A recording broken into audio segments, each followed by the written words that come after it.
Well, I told y'all I'd be back today. Welcome to the Monday program of Moohead Radio. I'm your host, the big and furry bovine.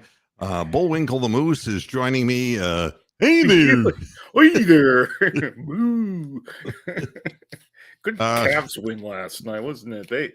Phoenix fell apart in the fourth quarter like a... Well, they didn't have anybody. I mean, they didn't have Chris Paul. They didn't have Devin Booker. They didn't have anybody. They looked like Cam a Johnson. They had team. nothing. Yeah. Yeah, they were done. They were cooked. They had that weird guy from Ohio State that was like knocking in all these points. Somebody had. It was dirty work, but somebody had to do it. I mean, and today is the Axe Fell Monday. Here we go. So cheer up, everybody. You know, let's go ahead and smile about somebody's misfortune. Absolutely. Anyone who wants to join the program, feel free. Just click on the link in the show description on YouTube and jump right into the studio. And the next thing you know, you'll be part of the conversation. One of the fat white men who talk Northeast Ohio sports. Yeah, assemble fat white guys. How could a guy from Pittsburgh use that expression? I don't know. Be that as it may. Guy probably weighs about 420 pounds, and he ran out after he typed that and jammed 3 Primanti Brothers sandwiches in his gullet. Yeah, that's probably what happened. That's the ticket. Here comes David Teleski. Hey, David. Is he obese? Are you happy? Yeah. Pretty much. Why do we do this? I mean, first of all, why do we subject ourselves to this kind of punishment? And why do we rejoice when a person gets fired? Because we're masochists. Yeah, so we're just sick fucks. That's what our problem is. Totally. My God. So I know that you're not living in a cave, because if you're listening to this program, and if you follow this program, even if you don't follow this program, but you follow Northeast Ohio sports, and even if you don't follow Northeast Ohio sports, you're reading the hate-filled headlines from national media about Northeast Ohio sports, then you know that Joe Woods was fired. And that was something that I knew was going to happen. And this, it's interesting what else I have a feeling about. There will always be a next one, Double P. The thing with the Browns, they never let me down in hiring inept people. So it just continues on. You know, it's not, I forget their names, I forget their faces, but you know what it's kind of like? It's like, I remember Barky the Wolf. I remember Kibble the Wolf. Yeah. All your pets. Yeah, I remember all of them. But, you know, when you really stop and think about it, you know, they were all Shelties. And so they all kind of had this look. That's kind of what happens. The Browns people blur so that Chudzinski could be a white Joe Woods. They could just be one and the same in my mind. They're just people who didn't make it, and his name will come up 3 years from now. You remember that guy? What was his name? Oh yeah, Joe Woods. God, did he suck? God damn, you know. Yeah, I mean, who remembers Mo Carthon in this day and age? You know, exactly. New York Giant fans, they remember him. Terry Rabitsky. Yep. You know, it's just on and on. But you know, the press conference went off as scheduled, and Kevin Stefanski was visibly shaking. So, you know, it was like, you know, I just got done watching the entirety, binge watching Breaking Bad, you know, and it was like every single time guy pulled his gun out, it's like, if the camera then is focused on something else, you were going to hear a pop and somebody got popped in their head. And you know, that's what I feel like here. It's like, you know, I got to keep my eyes glued to everything because somebody's going to get it. And Kevin Stefanski was like, you know, looking around, and it's like, there's nobody coming up behind me, is there? Well, the amazing thing is, it's the first guy that Stefanski's hired that's been let go, and I'm just waiting for the first draft pick to be let go from Andrew Barry. That'll be another great day when they another big stepping stone. Something when they finally admit they did something wrong. For God's sakes, Joe Woods isn't the only one going. No, of course not. But part of the thing that makes this so fun for me is to have to watch these stuffed, cardboard people sitting there with, the picture of Andrew Barry and Kevin Stefanski. They both have the exact same expression on their face. Like, ooh, we just dodged a bullet. No, this is what I call an Ivy League version of That's exactly right. I mean, I swear to God, this could become a picture that, and I'm going to see if I can copy this image into the chat. No, it's not letting me. Did D. Haslam break the news to Joe Woods? How did it go down? That's what I want to know. I'm not exactly sure Kevin how told that him. happened. Oh, Kevin told him, huh? Because I think D. Haslam runs the team, so. Yeah, well, at any rate, this will not. You won't share, huh? Yeah, won't let me do that. But the thing is, this would be the greatest picture for racial togetherness. Because it's absolutely proof that two human beings have the exact same reaction to the Monday after Week 18's game when they know that they're in deep fucking shit. Okay? Yeah. And it's the beauty of it is that right down to their fraternity rings, these two men are of one. They're of one bond. And I find that to be a warm feeling for those who actually think there's a difference between black people and white people. If you saw this picture, you would just know. You know that people are people. And it's like these guys are hanging on by a fucking fingernail. And you want to know why? Why? Because the guy who holds their fate in his hands is a crazy motherfucker, dumbass Southerner who is not an Ivy League guy and who still probably believes in Deep Podesta. And these two guys are like, they're being put right out front in front of the cameras. And it's like, all right, guys, do your thing. And the stuff that they, this is, and of course, there's Stefanski. Not an easy decision. It wasn't your decision. Why are you pretending? Yeah, because he would have kept them. He would have fucking kept them. Like, we know that. If Jimmy Haslam had a hand grenade that accidentally detonated in his pocket, these guys would jump on top of him to protect him. I mean, this is not a decision that they made. Jimmy's like, I've seen enough. I've seen enough of this shit. So yeah, I have a ton of respect for Joe the person, Joe the coach, Joe the motherfucker who couldn't stop the run. I have a ton of respect for Joe the guy who didn't do his job well. A tremendous amount of respect. Tremendous. For Joe, the unprepared guy, the non-communicator. I loved Joe Woods more than Greg Newsom did. Wait, I got something in my eye. Meanwhile, both he and Andrew Barry met with local reporters to do Jimmy Haslam's bidding. And then, of course, asking Kevin, that he has a pool of candidates he'd like to meet with in the coming days. And his comment, I don't know there's one specific set of criteria, he said, in Belichickian. That's a language.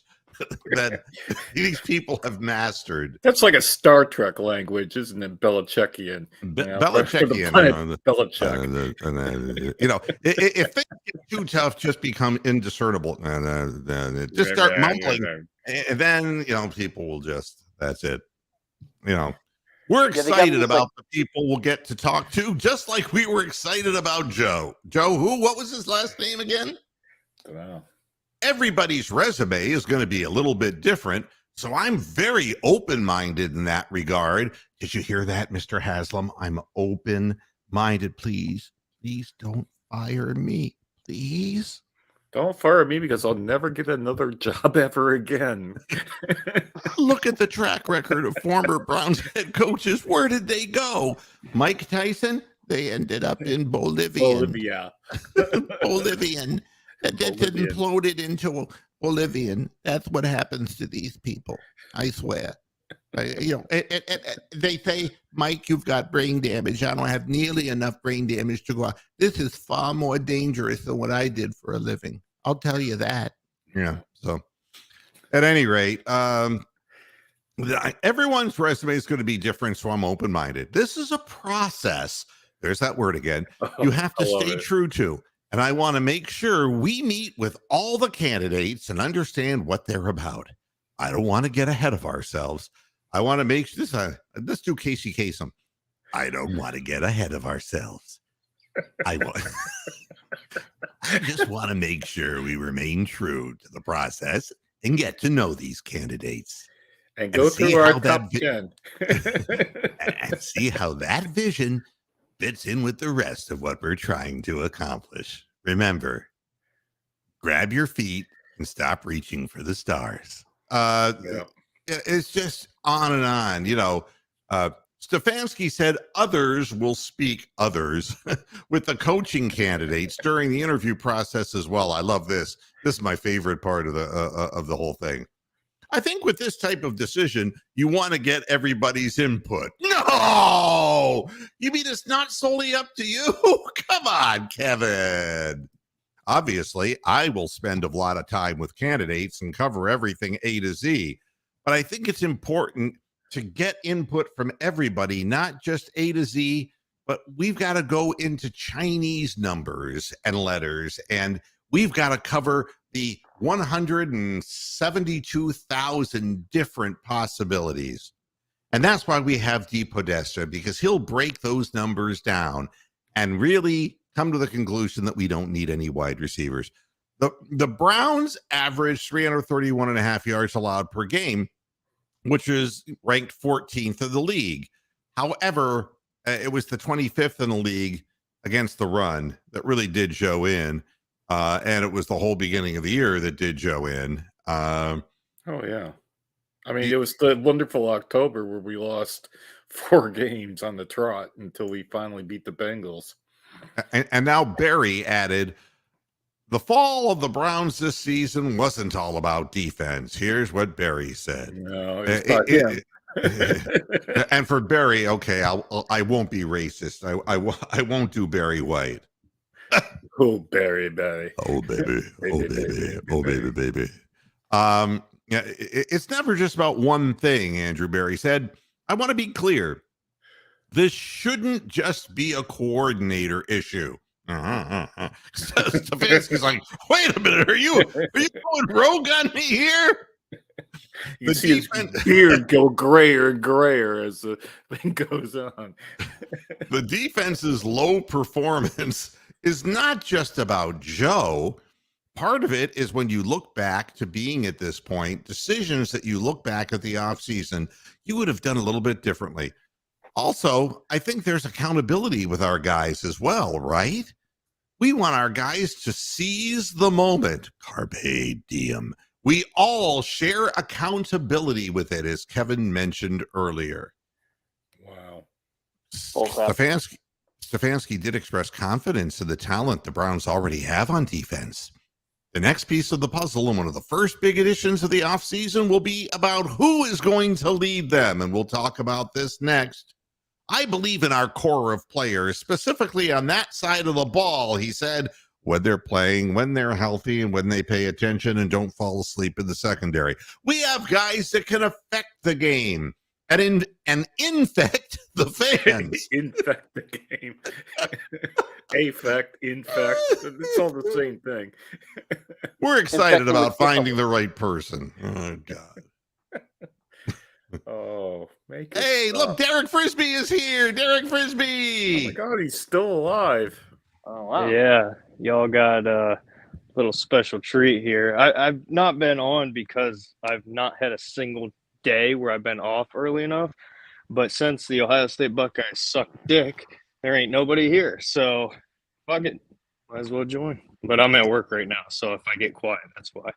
Oh, I got it. Yeah, great. Well, it's great hearing from you. And, so that people know, Derek's been doing his own thing, and that's great. And I love it. There are some people who, come and go from the program, and it's really great, fun stuff. There are other people who leave. And, in the end, everything gets, repaired Yeah, to and he's some not old degree. and he's not old and morbidly obese either. So there you go, Derek. Not yet on either account. But Not yet on either. Let's hope he gets that way one day. Hey, I'm going the opposite way. Not to float my own boat, but I've lost 115 pounds. Are you kidding me? Wow. Oh wow. Dead serious. Yeah. Good job. God damn. I mean, how does your skin look? Oh, I mean, it's honestly, you know what the weird thing is? I don't know if it's just a mental thing, but I don't feel that I look different. But what I notice is just like the little things, like just clothes and stuff, like going through and trying on old shit. It's actually a blessing and a curse because now I got to buy a shit ton of new clothes and I don't have money for it. So Wow. it's kind of like that's the price you pay. But Well, you can go hood. Just wear the yo. You can. Everything's going to be baggy on you. Don't worry about that. And I'm looking at all the comments that are rumbling on by. They are. And so let's see what we have here. Now we are anticipating the news of about Prefer. I don't know if anything is coming of that at this point. To be honest with you, honestly, I felt like towards the tail end, the special teams were fine. I'm sorry, I'm laughing at this guy's comment. This is funny. I see that. Very I see good. Master of falconry and curling. I just love that. That's good.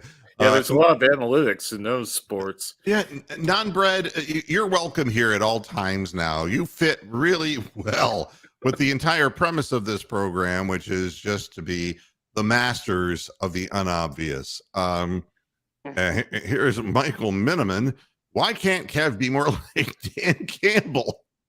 Yeah, it should have been the kneecaps. Hey, they nearly made the playoffs. Almost. Yeah. It was close, But but these guys who are defensive coordinators by trade, I think that they have the ability to whip people real good, get them all revved up. But the staying power as head coaches, it's really not easy to be a defensive coordinator, head coach in the NFL today. You got to bring in a knowledgeable offensive coordinator. We'll talk about that in a minute too. Let's see. Why do they make it seem like it's rocket science? It's not. It's football. All of these things make me wonder too, DeAndre. I don't get it. Everything has to pass the eye test, and the eye test was obvious, and Tom's saying it here. He should have been fired after the Jets game. The fact is, Joe Woods, they held on to him because the season was gone by the time they would have had the nuts to do anything about it.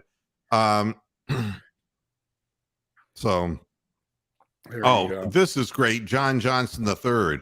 What he wants from a new defensive coordinator. I think getting your players to play. Don't you have something to do with that, John Johnson III? I mean, you have like the green light on his helmet or something. Yeah, the green dot. The green dot. Yeah. But the truth is, he's getting paid a good amount of money, for God's sakes. Getting your players to play. I mean, you should always be playing your hardest. But yeah, I can understand the scheme is wrong. It's not being explained properly to people. Yeah, but Jesus Christ, getting your players to play takes the responsibility off yourself. I mean, it's I think he also said something about there needs to be more of a sense of urgency. Yeah, and what about Tip too? I mean, you want to know was something? great for standing around watching somebody else tackle somebody. The culture of Like Judge entitlement Wills, that the like to watch Browns the sports, have. I could say. Yeah. And what Derek said is true. There is this entitlement, and I think it's true amongst a lot of young, overpaid athletes. That's again kind of a it's. I don't understand why you have to rah-rah people into just doing their fucking jobs. Either things, I understand players want to win. Yeah, fans want to win. There has to be a system and there has to be a method. But these players, I'm not so sure. That, I mean, watching John Johnson just quit in the middle of games, I'm tired of that. I wouldn't be keeping him. It's just well, I'm sure you guys have talked about it, obviously, but that's kind of my biggest thing with this new defensive coordinator hire. They need to get a head coach / DC, whether if it's Flores, whether if it's Mike Zimmer, whoever. Stefanski needs somebody who's got the head coach mentality, because Joe Woods was just a fucking pushover. That was clear to see. And these guys, I mean, John Johnson says it right there. It's like, oh, get the players ready to play. Well, you're a fucking player. Like, get yourself ready to play. Now, they are interviewing Flores.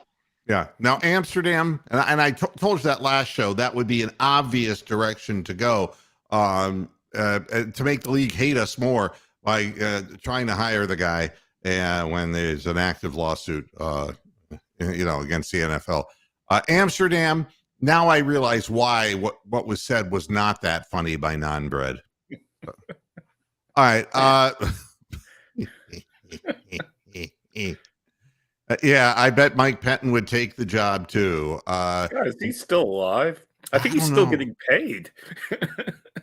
Watching Brian Daboll going nutsack crazy on the sidelines was so worth it yesterday. I just wonder if people who are the fans of don't the Giants fans realize what they're in here? They're like Knicks fans. I mean, Brian Daboll is a disaster. I mean, you're wondering why they can't develop quarterbacks and why the offense isn't going anywhere. Brian Daboll was an offensive coordinator for the Browns, and he wasn't even good at that job. It's really remarkable.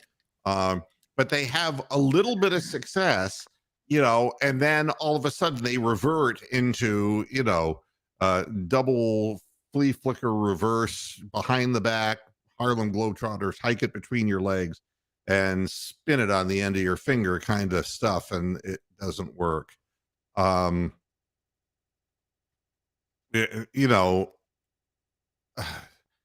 I don't think that's the case either, Rick. Joe Woods he didn't even have a good resume. The only thing I can think of is he was a friend of Stefanski's. That's the only thing I can. He had a resume of failure. We talked about this way back when he was the defensive coordinator for Denver. Yeah. Yep. He was riding off of Wade Phillips' coattails when they won Super Bowl 50. Yes. And that's exactly right. It took no time to start the descent of that entire organization. Because again, with Horsemouth and the proceedings, with John Elway there, I mean, how could good things happen? Because he's dumb as a stump. And that organization went into the toilet, and he was part of that.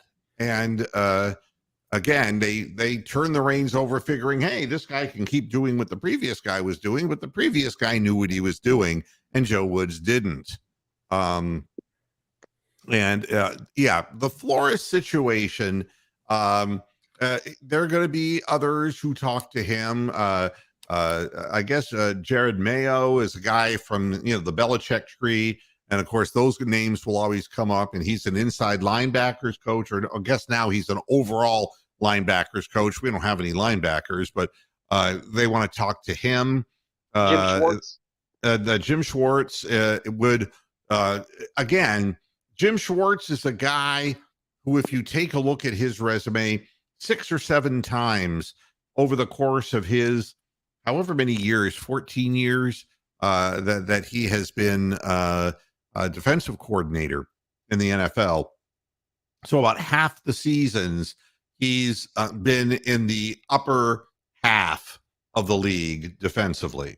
Now, I'm not going to tell you that Jim Schwartz is the answer to all of our problems, but, if you're going to interview him, interview Mike Zimmer too. Just, get as many experienced people in here. This is a mess right now. An absolute mess. And it's going to have to be somebody who has a voice that is paid attention to has to be hired. You can't bring in somebody who's a newbie. It's just a mistake. And, I'm looking at Jared Mayo's 36 years old. And look, he may be the next great thing. I'm not going to say anything good, bad, or indifferent. I don't know. But you put a guy who has no experience in that position into this mess, and it's just going to be an absolute guaranteed failure. Well, and it's also because it's clear to see Stefanski has a lack of power. I mean, he has the title of head coach, but those guys, there's times where it seems like he's in control, but we've seen it for the last how many years now. If things go south, he has no, he can't contain and kind of keep these guys on a leash. It just goes sideways quick. And if we don't bring in somebody who's got that head coaching background, what are they going to do? I mean, because who on this roster right now, as far as a coach, I mean, Callahan, that's it, who has kind of the head coaching experience. He's an offensive line coach. I mean, what kind of control do you want him to have? You got to bring somebody to balance power. Well, I think it's clear that they're going to get a guy that's going to be a possible interim coach. Somebody that's got, that could take over for Stefanski. That's the second part too. Is I think Flores is who they should go for, because if Stefanski kind of fails, Brian Flores is a perfect slide in. Yeah.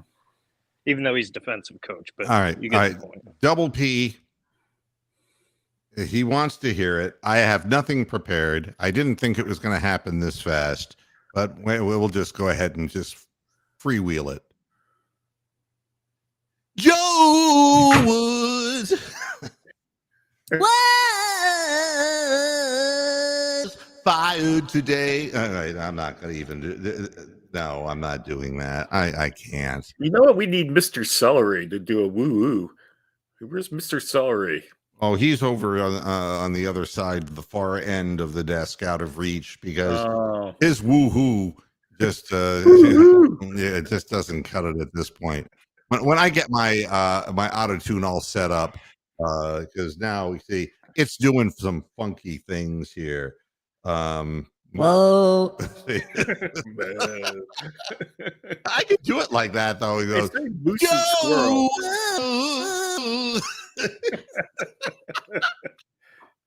Oh God, it's all silly. I wish we could get a coach like McVay. Why?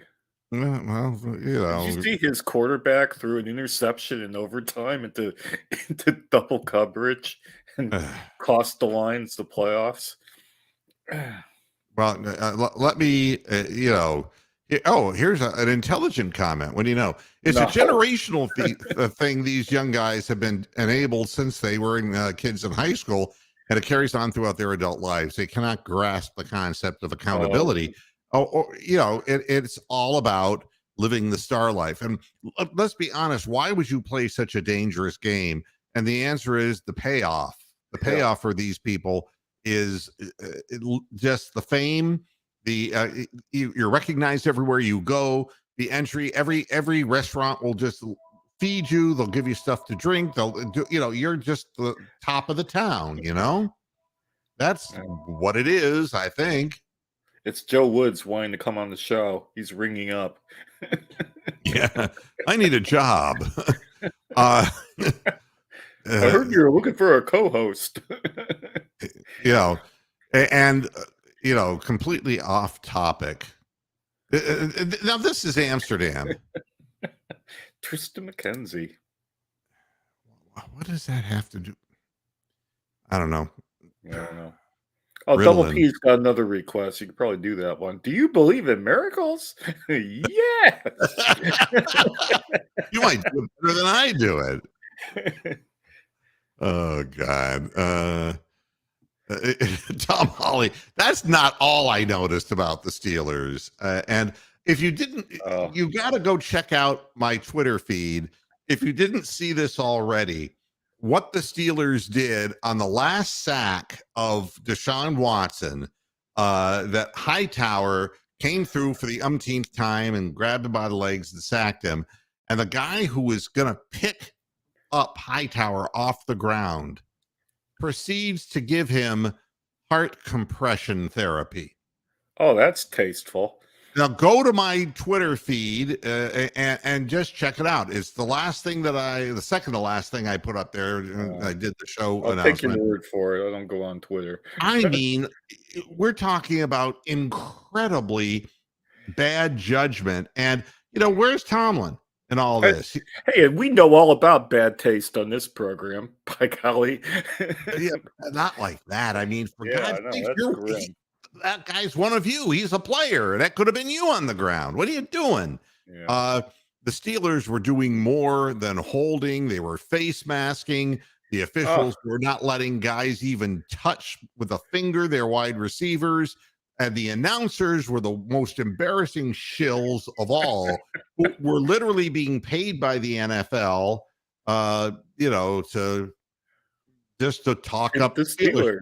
And honestly, God, that's the reason why I was so joyous on the post-game show yesterday. And people are saying, why are you so mad? It's like, no, I'm not mad. I'm happy that the Steelers didn't get in because of the announcers. I hope that, you know, they showed how bought and sold easily they are and the whores that they are. And they thought for sure there was going to be a crescendo minute. Yeah, there was going to be a miracle that the Miami was going to lose. They must have said it 50 times, and we're following these two games because this could be great for the Steelers. Do you believe in miracles? Yes. You know, and it's like, this is going to be the most, you know, Adam Archuleta. It's like, it would be like, God, it's going to be one of the most exciting things I've ever seen since God, my God, the Immaculate Reception and Terry Bradshaw. God Almighty, you're just going, please. And that's why we went wah wah wah wah wah. Yeah, and when it died quick, and it took all the fans out of the stadium. There was like this vortex outside of the stadium, sucking the fans them all out of Acrisure Stadium. It's like, and just sucking them right out. And it's like, I want to stay. You know, when they were still being sucked out. It was funny, to say the least. Oh, it was enjoyable. Al Michaels' call of Joe Woods being fired. Now or then. Now he would go, what's the name of that guy? Like, get me my teleprompter. He has no imagination anymore because he's 117 years old. But now, you know, Al Michaels' call of Joe Woods being fired, you know. Well, I mean, what would he say? I mean, really? I don't. Oh, I think Peter Alice could probably do a better job. Joe Woods. Oh. Hey, Joe. Where are you going with that gun in your hand? Exactly.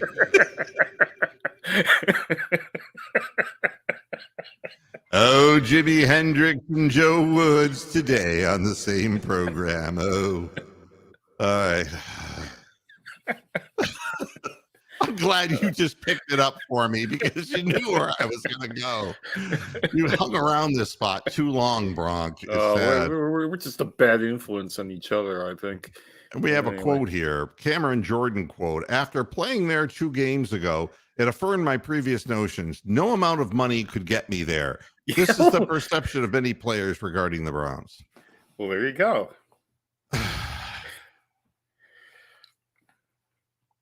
Yeah, it is what it is. I mean, you know, and that is going to be the ongoing problem as far as getting people. Yeah, it's some of the people saw the whole reenactment of Hamlin's situation. I mean, it was just horrible. Let's give Coach Wilson his moment here. We all share accountability. The point of accountability is to have individuals bear their own responsibility, not their asses. Woods was held accountable, but what about everyone else? Well, there you go. Yeah.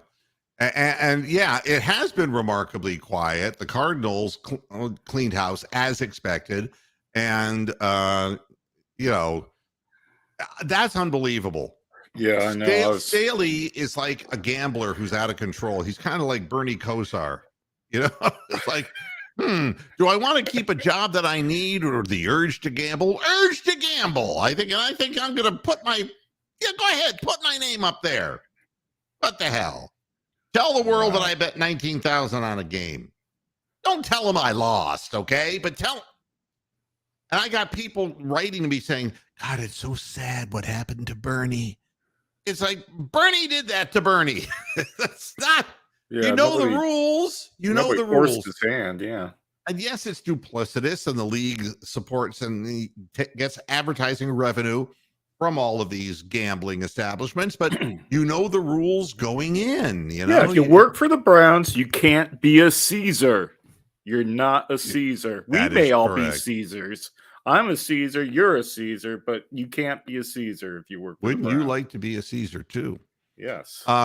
Mike Williams and Joey Bosa getting injured in a meaningless game. I can't, they that say happens. that it's not going to affect their playing status for next week, but Staley has this gambling instinct and he had no answer for it afterwards. It's a matter of time with him too. It's amazing. You can have some of the best players out there and with a nut job guy as a head coach. This was supposed to be a big step up for the Chargers this year. Yeah, they were a disappointment, man. Yeah. Really.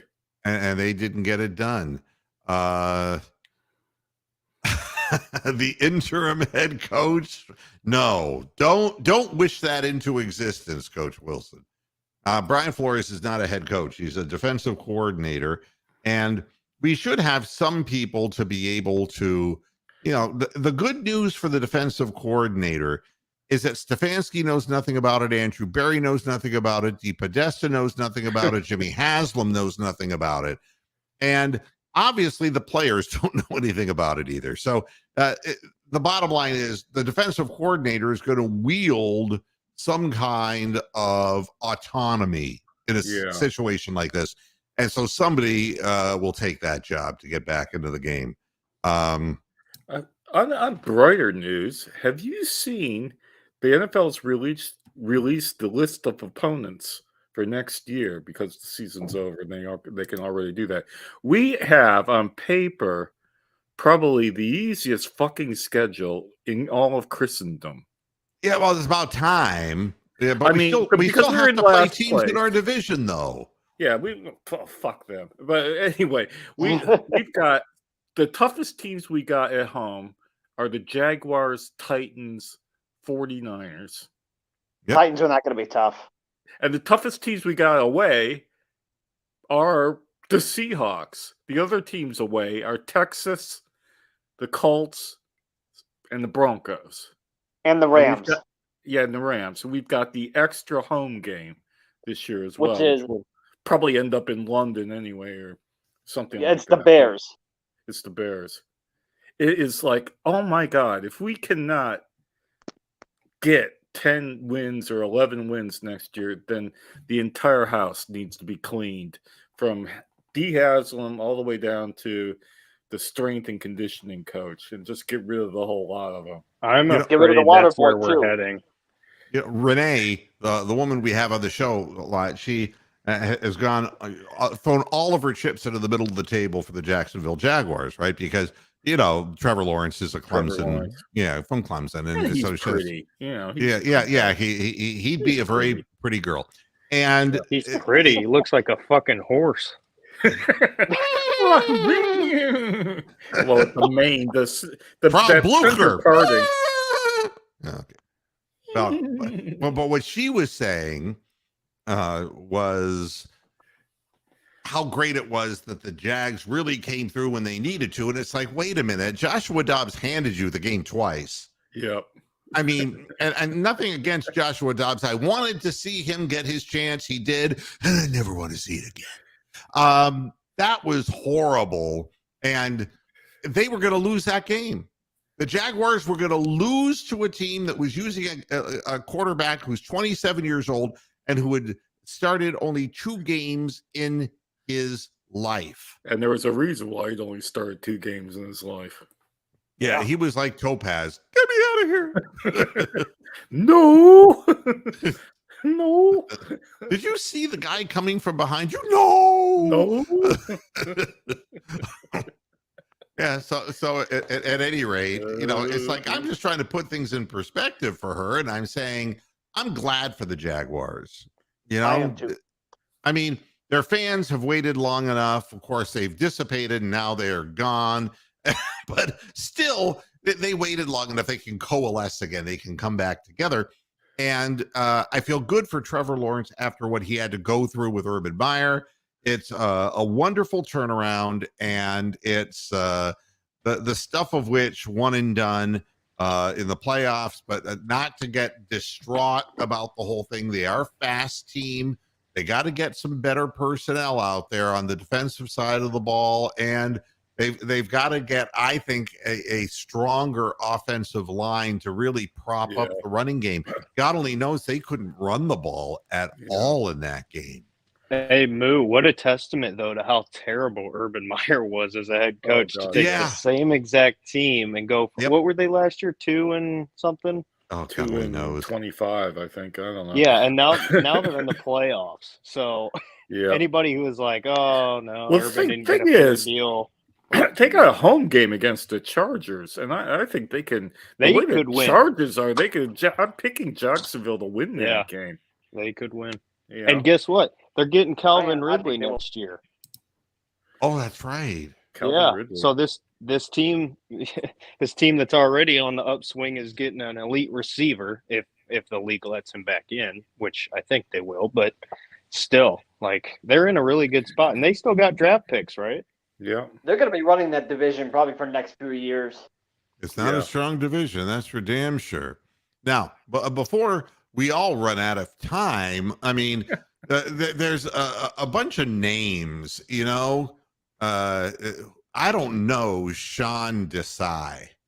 I don't know him. He's a Seahawks associate head coach. Sean Desai was a hot commodity on the coaching market last year. He was the Bears defensive coordinator last year. Oh, is that who he is? All right.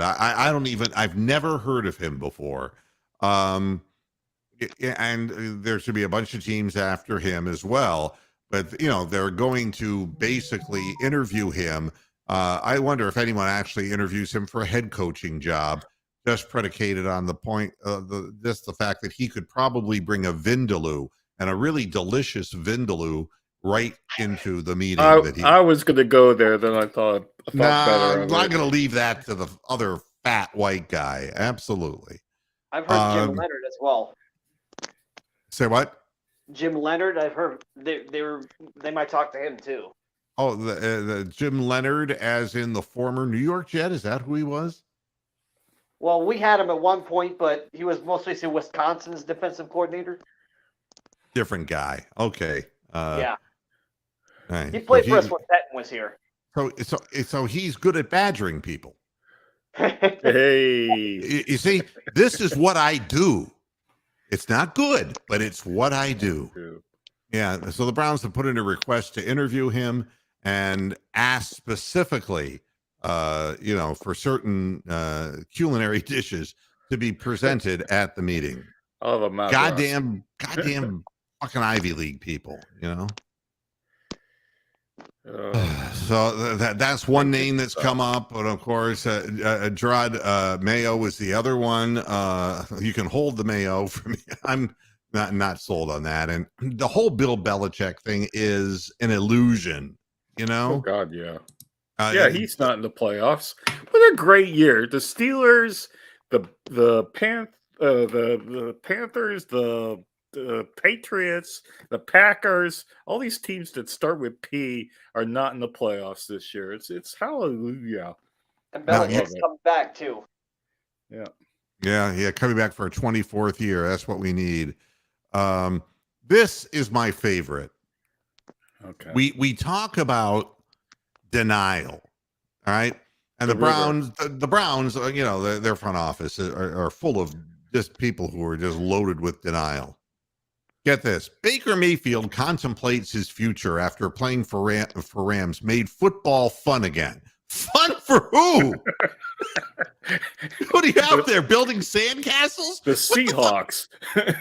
Yeah, I mean, again, the game is in his hands. All he has to do is get 3 points on the fucking board. That's all he has to do.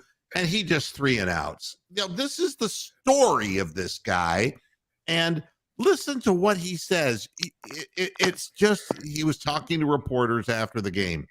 After seeing a place that makes me have fun playing football again, it's going to be hard to try something else new.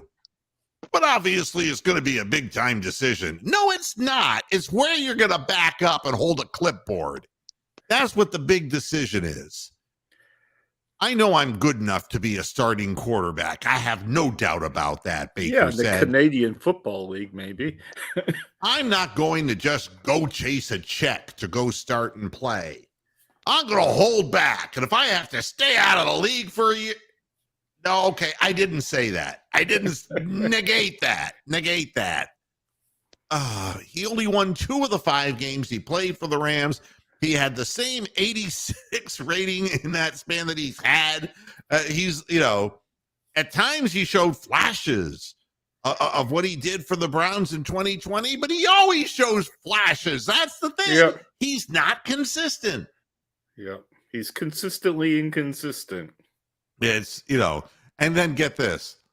According to him, his wife Emily also enjoyed her time in Los Angeles. I bet. I mean, what the fuck? Like, I got to see things I've never seen before. Yeah, LA's got the sexiest pool boys out there in the whole world. God. Oh, dear. He ain't returning to the Rams. The Rams have seen enough of him, all right? And like, this is the kind of denial. It's like, can't I don't pretend. know what team he'll end up with. I mean, Las Vegas. I mean, where is he going to go? I mean, I have no idea. I have no idea either. Maybe he could go with Bernie Kosar to Las Vegas. Oh, God. I mean, and every time I look at the picture of him, Baker Mayfield's wearing so much body armor. He's starting to look like the Michelin Man. He looks like the guy out of Halo, the video game. Chief. Let's just hope that if he and Bernie are going to Vegas together, Bernie's not driving. I think that's safe to assess. Yeah. This guy, he looks all puffed up, man. He looks, he has, his cheeks have filled up. He's becoming a fat white guy. Okay, and we might have him on the show. Maybe that's what his calling is, to join us here on the program. It's entirely possible. You can never have too many fat white guys. And Cliff Kingsbury, for all that said, this guy is one of the most unlikable people. I mean, for God's sakes. They just punished him. Bring him in there and just fuck him. Cliff Kingsbury is like death. I mean, you can't find a person who's like, I'd stand up for that guy. He is just a reviled person. And they fired him after 10 months. Huh? There's nothing attractive about that job there anyway, because you're not going to have Kyler Murray for at least a couple months. Yeah. Yeah. So I thought that was funny. It's like, go figure. Now they're saying that Robert Sala's job is reportedly safe. I would see no reason why that wouldn't be the case, but you keep him in your thoughts because that's a really good defensive coordinator, but he's young and he's going to deserve another chance. If they were to be stupid enough, like Woody Johnson, to get a Woody and just do something stupid and fire He him. is pretty dumb, that guy. He's pretty I dumb. want to get him a quarterback first and see where it goes. Yeah, I mean, you gotta give him that much, but I think he did a nice enough job this year. I mean, 7-9, even though they were 7-4, they are the Jets, and 0-5 is always right around the corner. But still, there's no chance that he's going to be available. I love these types of articles too. The 3 big takeaways. This is ClevelandBrowns.com. Browns grapple with disappointment and ending season with loss. They don't grapple with anything because they don't have enough tenacity to grapple. Well, let's see you grapple. Do like a grapple imitation of the Browns grappling for the. They can't even grapple themselves. Where did they go? What I would say, Pit. they are like the worst generic brand of cling wrap that I've ever seen because they can't wrap up anybody. They are the biggest pussy arm tacklers I've ever seen. That's why the running game was so effective against us, because at first contact, our guys get dragged 4 yards. You say, hey, we stopped that play, and you look up at 2nd and 6. You're, what the fuck? How did that happen? But that's how it happens. And you can just see them reaching out and grabbing, and they're not really trying to hit anybody. It's grappling, please. Grappling. Oh, and of course, Kevin Stefanski said, it's very disappointing that we took a step back on our record from a year ago. Very disappointing. You're very disappointing. Consistently disappointing. I'm just trying to get to things before, And then, of course, the guy was talking about Brandon Staley. He's defending himself. These aren't easy decisions, Staley said after the game. They're not good decisions. No, who cares about how easy or how hard they were? They were bad. They're bad fucking decisions. They got an answer for everything, these schmucks. I swear to God. Getting fired if they lose to Jacksonville. Well, I hope so. Yeah. I mean, that's just ridiculous. Yeah. I mean, Mike Williams is a beast, and a back injury that could cause them to lose because they need him. Really, seriously need him. And then we have to say, Lovie Smith is gone, and he's Great lovable beard. with that white beard. Yeah, he's lovable. great Lovey's beard. a lovable guy. And another example of what the minority hiring policy of the NFL is, just send them to a place where they can't win and then fire them. 1 season and Lovey's done. He's won and done. That's not a good thing to take that Texans job, because now you're not going to have much job security. And how do you feel if you're Lovie Smith? I mean, really, the Texans did everything they could do all year long to get that fucking important pick, and then they go ahead and win the last week of the season. It's like, you're fired. But you told me to lose.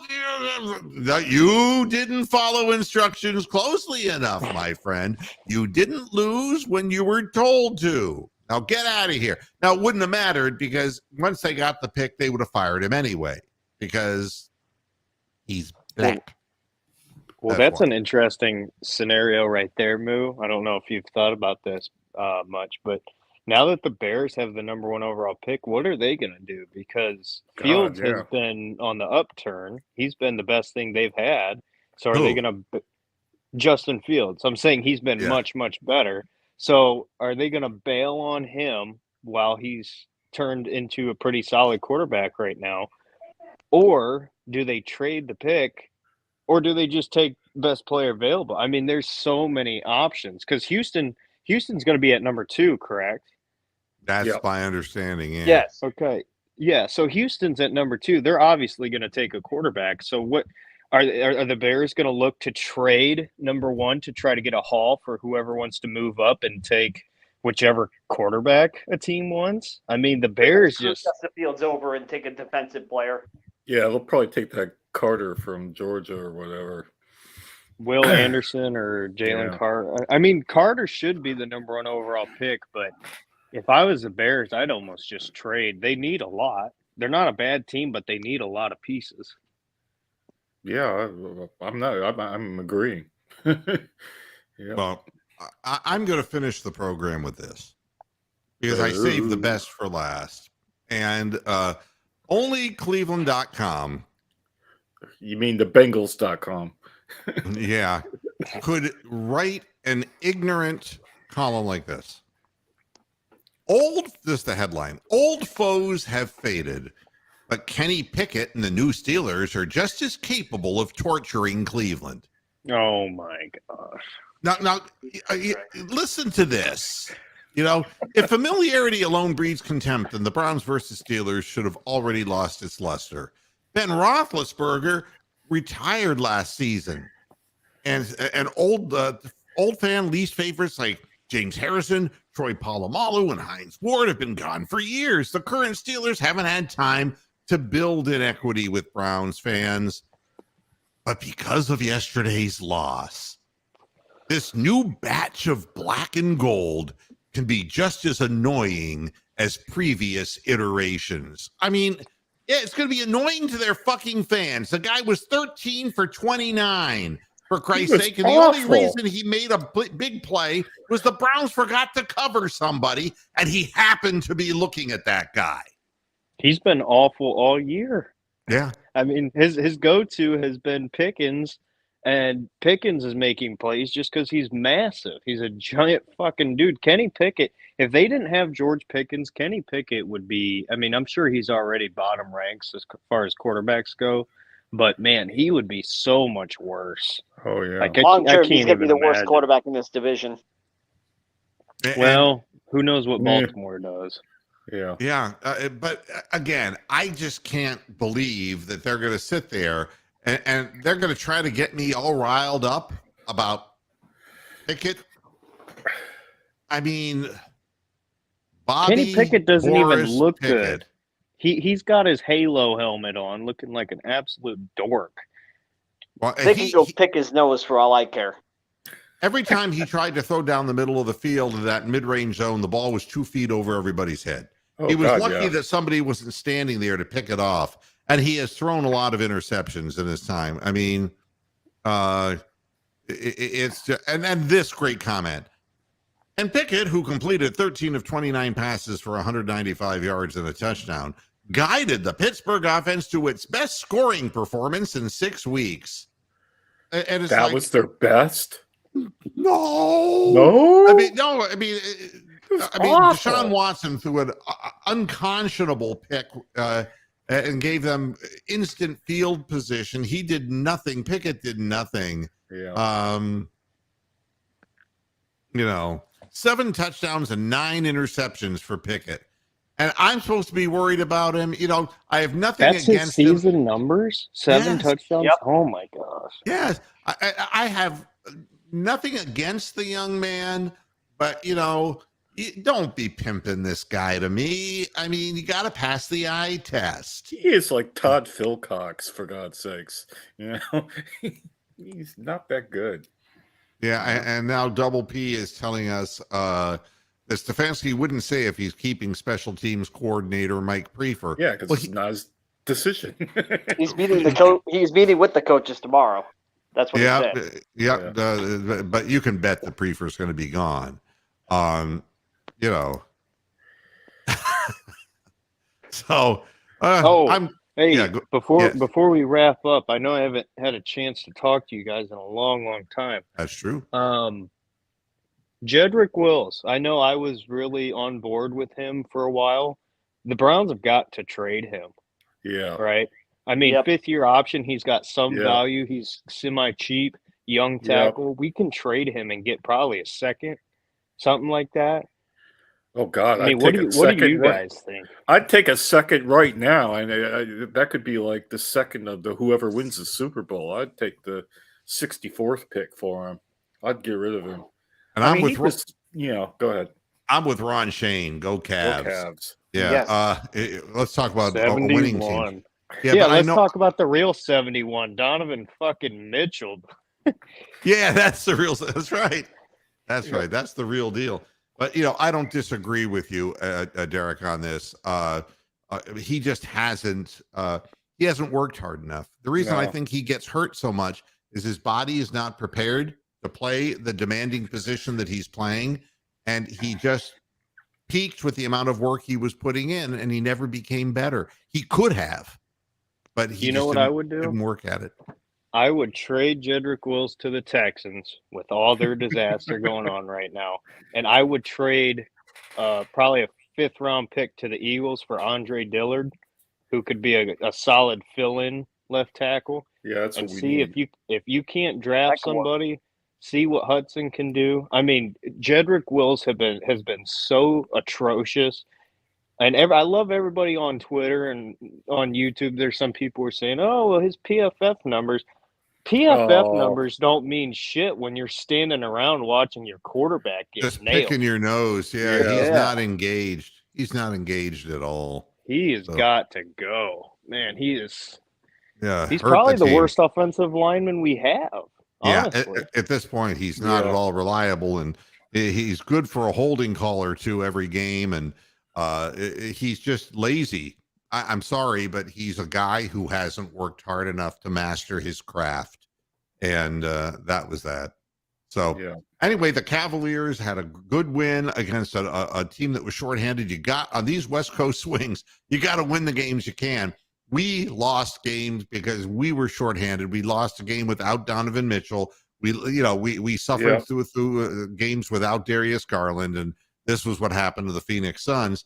We're coming back tomorrow to play against the Utah Jazz.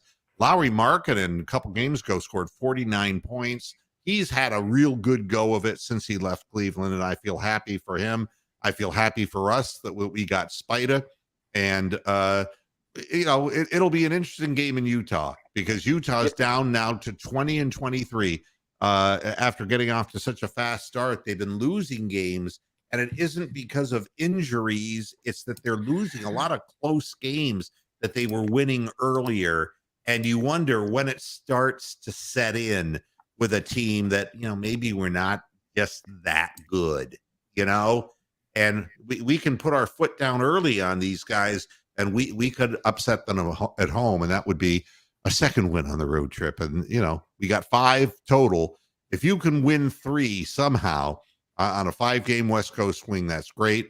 We're playing right now. We're 26-15. We're playing at a 52-win pace. Nobody would have expected that for the Cleveland Cavaliers. That's a best case scenario. So let's just hope that the Cavaliers stay healthy. And I wanted to say one last thing about the Cavaliers.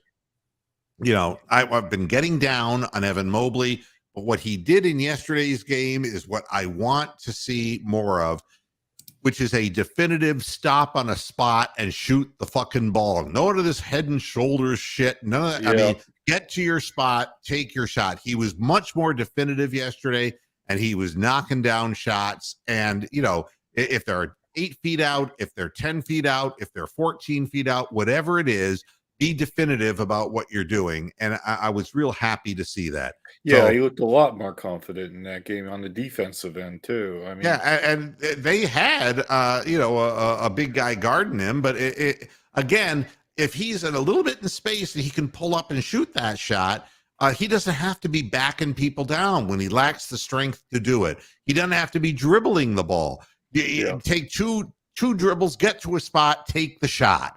And it seems that somebody is working with him, so it's great. So everybody, thanks a lot for tuning into this edition of Moohead Radio. We'll be back again on Friday to see what happens next in the soap opera they call the Cleveland Browns. Until then, hasta la vista, Pastor Heads. Good night. Yeehaw!